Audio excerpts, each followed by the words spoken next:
So we started in October and have been meeting every 2 weeks since then. We started by studying the book of Ephesians, and we looked at half a chapter at every session. And we started by sharing a meal together, and then we would do the study and then pray for one another. Unfortunately, we had to stop including a meal after Christmas because people couldn't make the time midweek. So we changed it, and that meant that the group changed slightly, but I counted, and overall I think 17 different people came to the group, and at one point or another, not all at the same time. Usually we'd have 3 or 4, sometimes up to 8. But I found it very encouraging that many people had been able to meet and pray with each other and study through Ephesians together. And I think my favourite part of it is that a lot of the young people that came don't necessarily have families in Rome or have come without knowing people, and so it was an opportunity for people to connect with other young Christians and to know that there were other people there who were praying for them, and to grow closer to God together that way. And so my hope is that next year there will be a new intern, and hopefully whoever that is will carry on the work and will grow the group even more.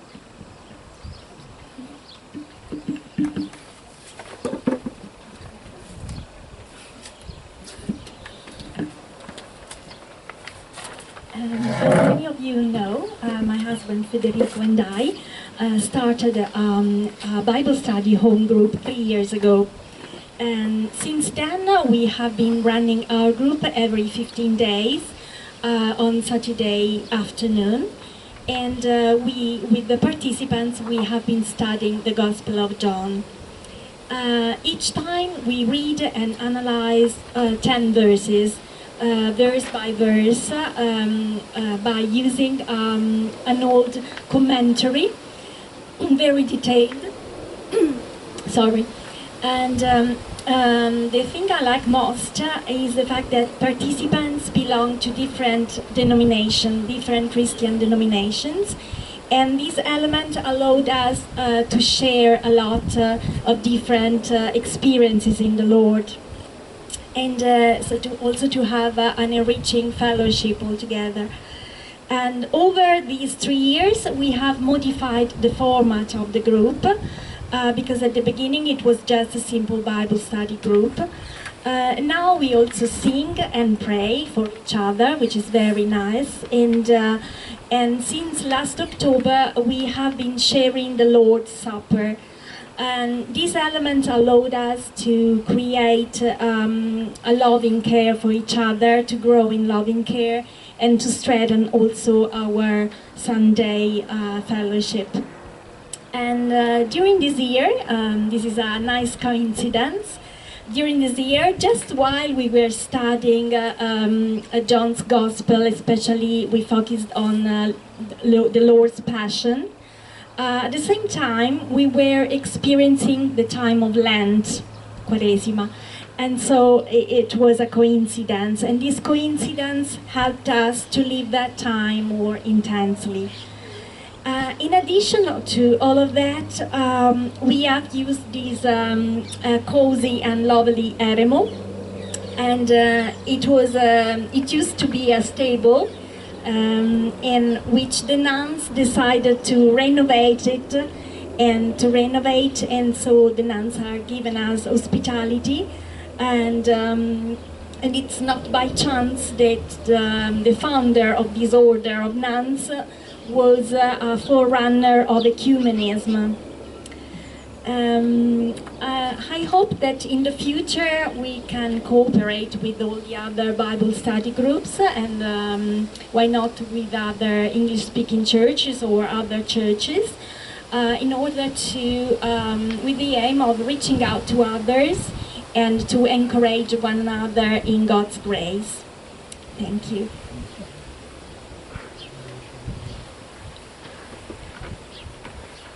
Okay, now we'll have the hymn number 3. We can sing it. Number 2, sorry.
now I'll give the microphone to Pastor Tim and to Luisa to translate. Does anybody need translation? Okay.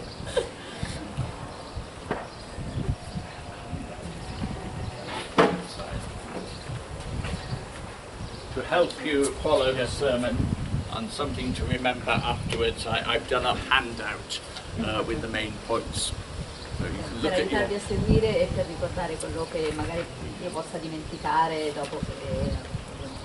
so you can look at the paper and I won't know whether you're listening to the sermon or not.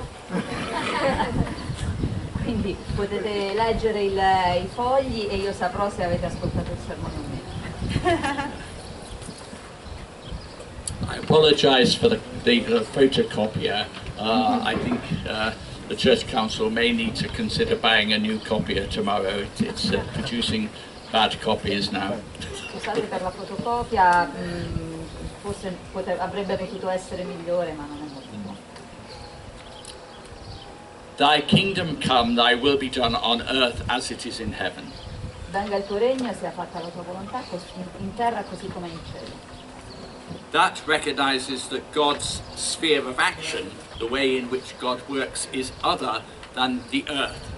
Questo ci fa capire che il modo di agire di Dio è diverso da quello che noi vediamo succedere qui. And we call that place heaven. E noi chiamiamo il posto dove Lui opera il cielo. But we also pray that the kingdom of God may be expanded from heaven to earth. Ma noi preghiamo anche che il regno di Dio possa essere esteso dal cielo alla terra. That God's will is done here, just as God's will is done in Che la sua heaven. volontà sia fatta qui sulla terra, proprio come è già fatta nei cieli. And how do we know that happens? E come sappiamo che questo accade? The proof is, of course, Jesus, the incarnate God who dwelt with us, among us, lived with us, died and rose again.